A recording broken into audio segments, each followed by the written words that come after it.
Mukhang hindi lang simpleng mali ang negosyo ang problema. Malamang may pattern na paulit-ulit nangyayari. Kung hindi mo babaguhin yung pattern na yon, kahit anong bagong negosyo pa simulan mo, mauulit lang din. Ganito natin i-breakdown ng practical. 1. Balikan mo ang mga nakaraan mong negosyo.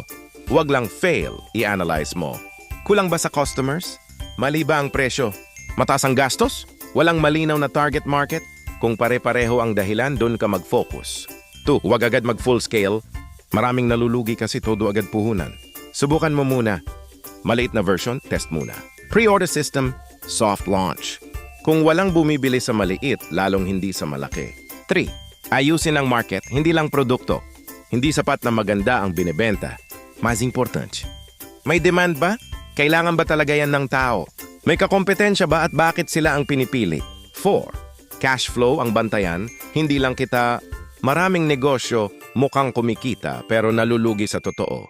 Siguraduhin, mas mabilis pumasok ang pera kaysa lumabas. Kontrolado ang gastos. 5. Huwag lahat gawin mag-isa. Kung wala kang expertise sa marketing, sales, operations, maghanap ka ng partner o mentor kahit informal lang.